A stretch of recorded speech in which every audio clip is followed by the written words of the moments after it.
Hello, everyone. I'll be sharing with you this time the Sunday school lesson for this coming Sunday, July the 17th. It's called The Word Saves. It comes from the Gospel of John, chapter 12, verses 44 to 50.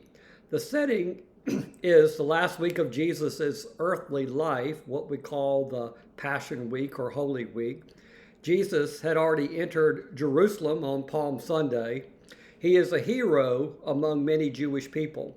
And according to chapter 12, verse 42, many rulers, meaning high officials, such as Nicodemus and Joseph of Arimathea, had placed their trust in Jesus, but had done so quietly, secretly, fearing that a public declaration of being a follower of Jesus would have resulted in them either being cast out of the synagogue or their position of religious authority.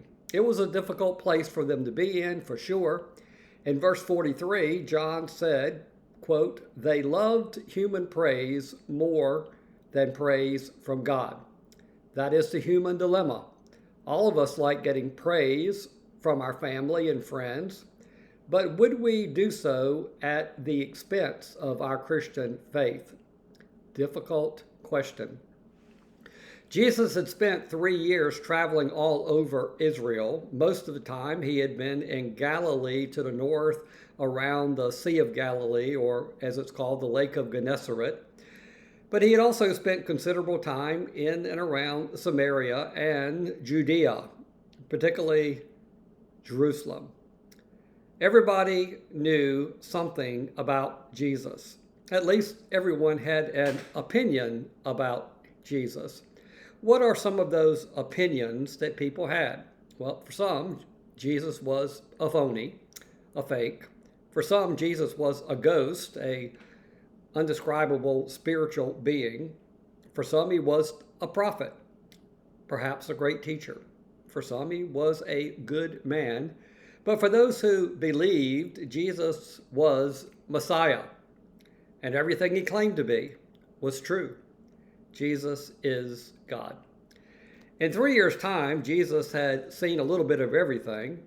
He had seen people excitedly follow him, only to see them stop following him. He had seen people he had healed and helped disobey his commands or warnings. He had had numerous attempts upon his life, assassination attempts.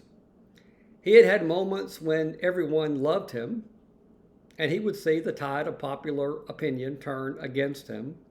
Jesus understood the fickleness of human nature.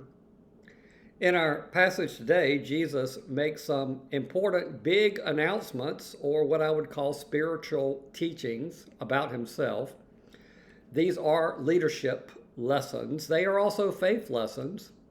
Over the past 25 years, I have been a student of leadership, trying to learn all I can about what is a good leader and to try to practice good leadership principles.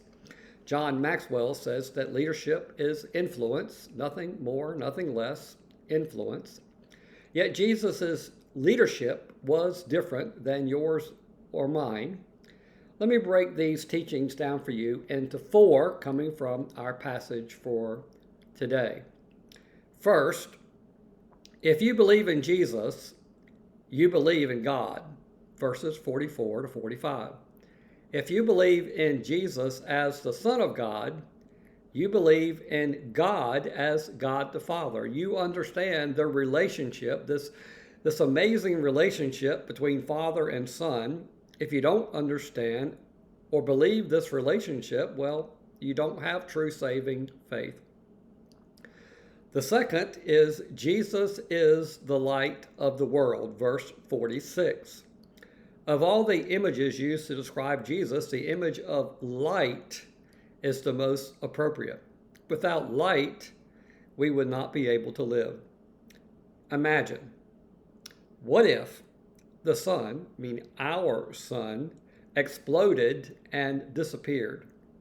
Well, everything and everyone on earth would die within days, maybe within hours.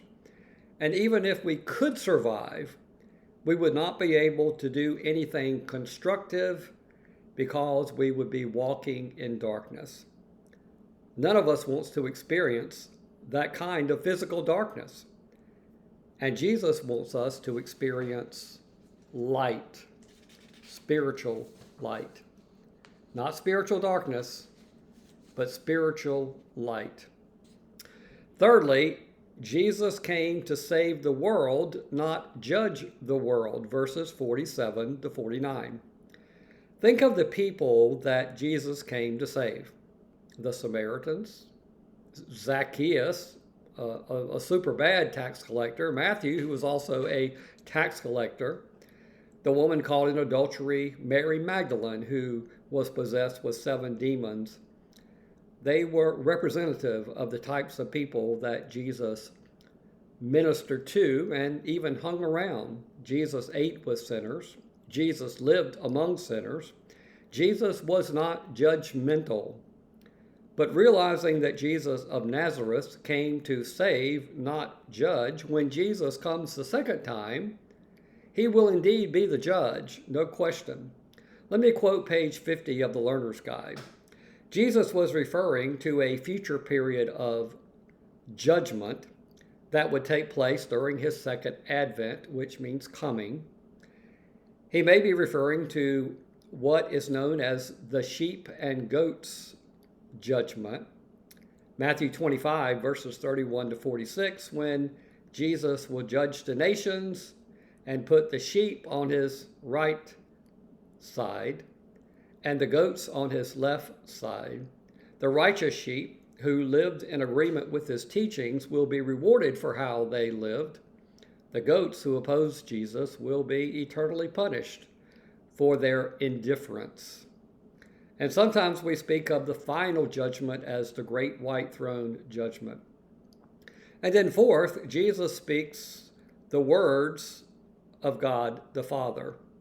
Jesus speaks the words of God the Father, verses 49 and 50. Now, sometimes we are asked to be spokespersons for someone else or some institution. Sometimes I am a spokesperson for your Baptist Church. I need to make sure I speak correctly. In the past, I have been a spokesperson for Camp Kale, for the ministry. I needed to make sure that I spoke correctly, and there were probably times where I did not speak as clearly as I should. The difference between us as a spokesperson and Jesus as a spokesperson is that Jesus gets it right all the time. Jesus's words were more important than ours because Jesus's words lead to eternal life. Enjoy being with you for a few minutes. I hope to see many of you Sunday. God bless and have a great week.